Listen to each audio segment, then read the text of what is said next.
దేవుని పరిశుద్ధ నామమునకు మహిమ కలుగును గాక.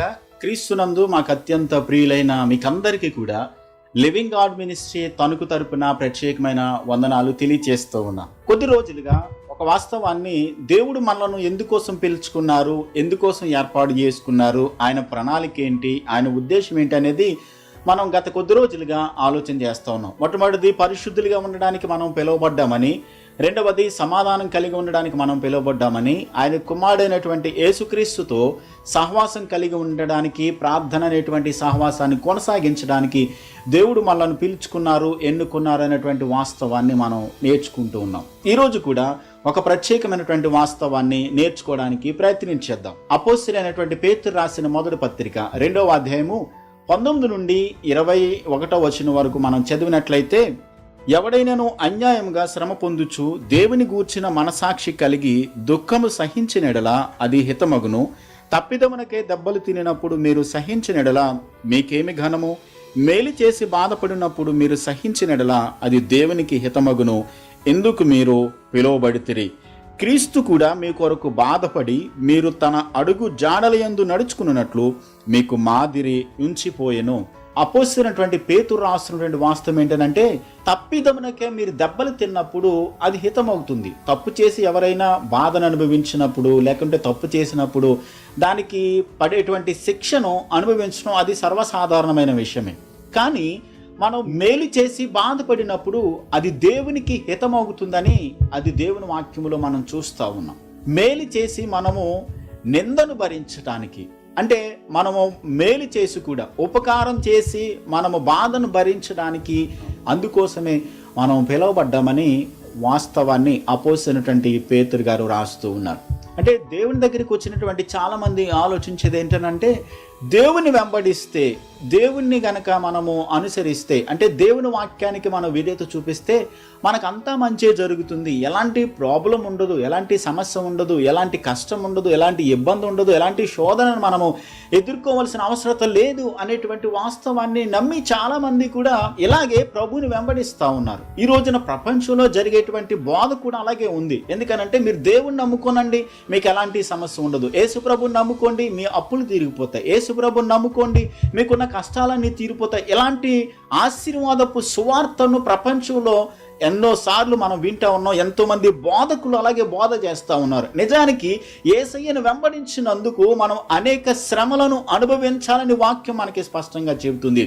అపోస్తలుడైన పౌలు తిమోతికి రాస్తూ ఏం చెప్తున్నారని అంటే, క్రీస్తునందు సద్భక్తితో బతకను ఉద్దేశించి వారందరూ కూడా హింసించబడతారని వాక్యములో సెలవిస్తూ ఉంది. అంటే ఏ కష్టం లేకుండా, ఏ ఇబ్బంది లేకుండా, ఎలాంటి శోధన లేకుండా, ఎలాంటి కష్టం అనేది శ్రమలు లేకుండా మనం దేవుని రాజ్యాన్ని స్వతంత్రించుకుంటామని ఎక్కడ బైబిల్ రాయబడలేదు. యేసుప్రభు ఈ లోకానికి వచ్చినప్పుడు కూడా మీరు ఇరుకు ద్వారమున పోరాడుండి, ఇరుకు ద్వారమున ప్రవేశించడానికి ప్రయాసపడండి. విశాలమైన మార్గంలో అందరూ వెళ్ళిపోతూ ఉంటారు, ఏ ప్రాబ్లం ఉండదు, అంత బాగానే ఉంటుంది పరిస్థితులన్నీ. కానీ యేసుని వెంబడించే వారికి, అంటే నిజంగా దేవుని కొరకు బ్రతకాలని తీర్మానించుకున్న వారికి, నమ్మకంగా బ్రతికే వారికి, యథార్థంగా బ్రతికే వారికి, పరిశుద్ధంగా బ్రతకాలని ఆశపడుతున్నటువంటి వారెవరైనప్పటికీ కూడా శ్రమలను, నిందలను, అవమానాలను ఎదుర్కోవాల్సి వస్తుంది. అందుకోసం మనం పిలువబడ్డామని వాక్యం సెలవిస్తుంది.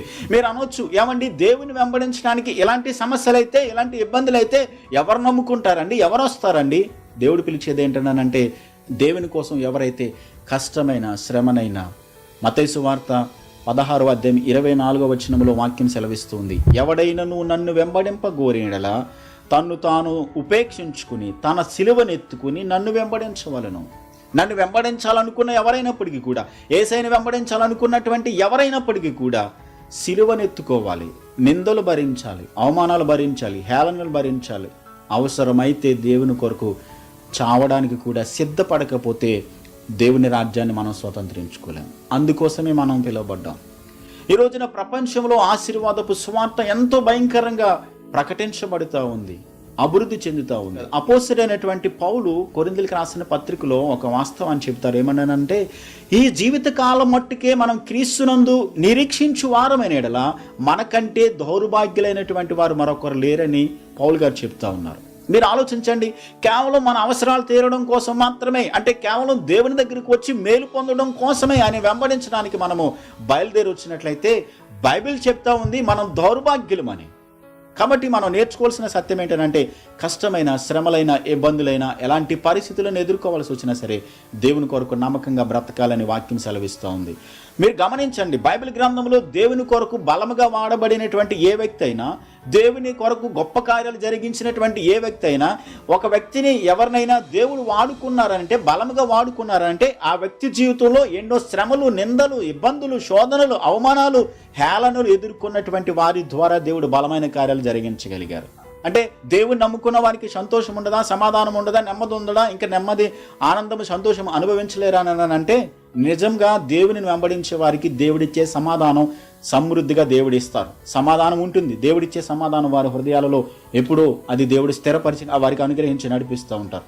దేవుడు నిజమైనటువంటి సమాధానం, నిజమైన సంతోషాన్ని దేవుని వెంబడించే వారికి దేవుడు ఎప్పుడూ స్థిరపరిచి వారి హృదయాల్లో స్థాపించి నడిపిస్తారు. అది మాత్రమే కాదు, కానీ నేను మాట్లాడుతున్నది లోకములో ఆయనను వెంబడిస్తున్నందుకు, ఆయనను అనుసరిస్తున్నందుకు, ఆయన మార్గంలో నడుస్తున్నందుకు చాలా నిందలు, అవమానాలు మనం ఎదుర్కోవలసి వస్తుంది. అలాంటి పరిస్థితులలో కూడా దేవుని కొరకు నమ్మకంగా బ్రతకాలని దేవుని వాక్యం మనకి స్పష్టంగా చెప్తుంది. మీరు ఆలోచించండి, యేసుక్రీస్తు ప్రభు కూడా ఈ లోకానికి వచ్చి మన కోసము బాధపడి, శ్రమపడి, నిందలను భరించి, బాధలను భరించి, హేళనను భరించి ఆయన ముఖం మీద ఉమ్మి వేశారు. కొరడాలతో ఆయనను కొట్టారు, బాధ పెట్టారు, చేతులలో మేకులు దిగగొట్టారు. ఆయన సిలువకు వెళ్లాల్సి వస్తుంది. నిజానికి ఆయన పడినటువంటి శ్రమలు, ఇబ్బందులు, మనం చేసినటువంటి నేరము ఆయన మీద మోపబడింది. నిజానికి ఆ శిక్ష, ఆ బాధ, ఆ నిందలు మనం భరించాలి. మనకు బదులుగా మన స్థానంలో ఆయన ప్రాణాన్ని పెట్టి మన వేదన, నిందలు, అవమానాలు అన్నీ కూడా ఆయన భరించి మనలను దేవుడు ఆయనతో ఐక్యపరిచారు, మనలను నీతిమంతులుగా చేశారు. ఆయన హేళన చేయబడి, ఆయన బాధ పెట్టబడి, ఎలాగైతే బాధ పెట్టలేదో ఆయనను హేళన చేశారు, ఆయనను బాధ పెట్టారు. కానీ ఏ మాత్రము కూడా నోరు తెరవకుండా బదులు పలకని ప్రేమను మన పట్ల ఆయన చూపించగలిగారు. నిజానికి మనం ఒక వాస్తవాన్ని మనం గెత్సెమనే తోటలో మనం నేర్చుకుంటాం. ఆయనను పట్టుకోవడానికి రోమా సైనికులందరూ కూడా ఆయన దగ్గరికి వచ్చారు. వచ్చినప్పుడు ఆయన పట్టుకున్నటువంటి సందర్భంలో పేతురు కత్తి తీసి ఒక మల్కు అనేటువంటి సైనికుని చెవి నరికేశాడు. ఆయన యేసుక్రీస్తు ప్రభు గెత్సెమనే తోటలో పేతురుతో మాట్లాడుతున్నటువంటి మాట ఏంటనంటే, పేతురు, నేను పరలోకపు తండ్రిని కనుక వేడుకున్నట్లయితే 12 సేనా వ్యూహముల కంటే ఎక్కువ మందిని ఆయన పంపించాడని అనుకుంటున్నావా?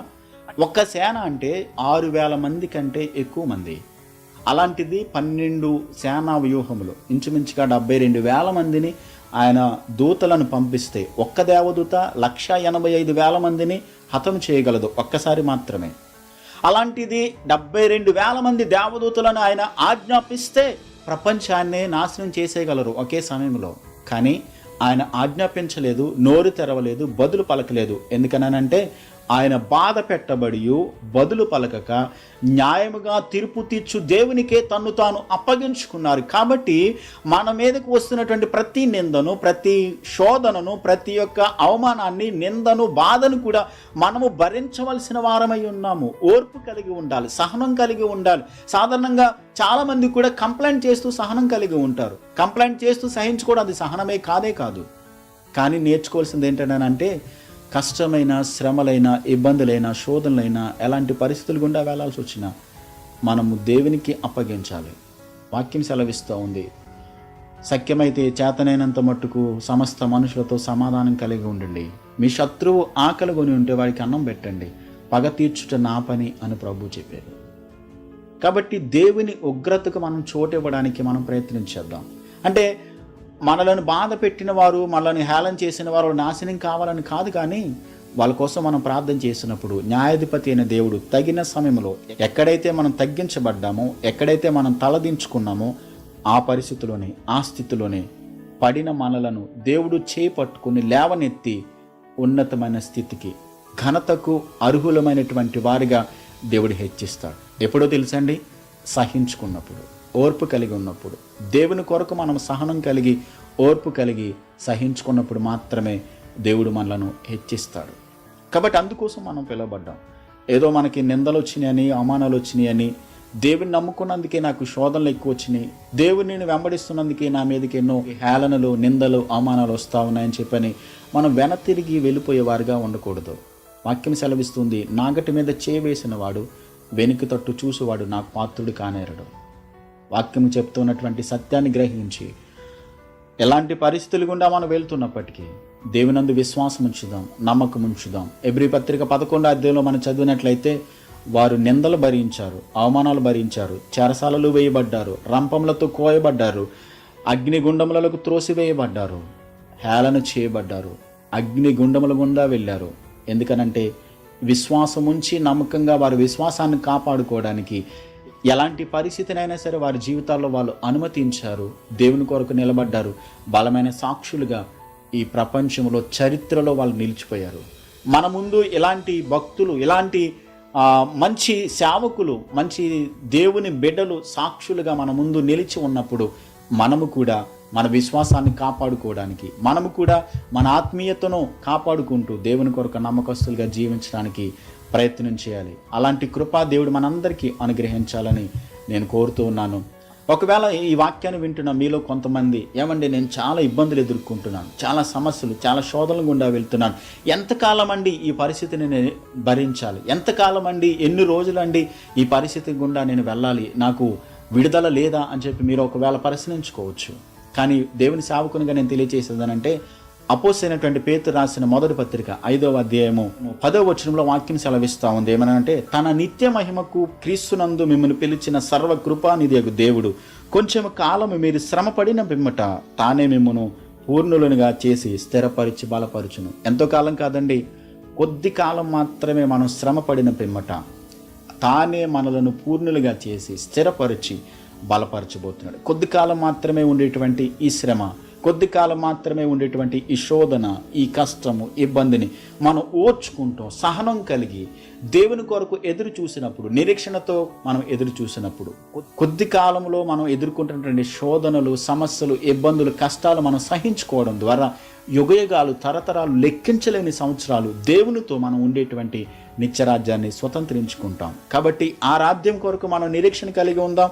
పరలోకములో యుగయుగాలు, తరతరాలు బంగారపు వీధుల్లో తిరిగేటువంటి ఆధిక్యతను మనం సంపాదించుకోవాలంటే, జీవ కిరీటాన్ని పొందుకోవాలని అంటే ఈ లోకములో కొద్ది కాలం ఉండేటువంటి శ్రమలను భరిందాం. దేవుని మీద నిరీక్షణ ఉంచుదాం. నిరీక్షణకర్త అయిన దేవుని వైపు చూస్తూ విశ్వాసంతో దేవుని కొరకు కనిపెడుకుందాం. అలాంటి కృప దేవాతి దేవుడు మనందరికీ ఇవ్వాలని చిన్న ప్రార్థన చేద్దాం. ప్రేమ కలిగిన తండ్రి, మీకు స్తోత్రాలు.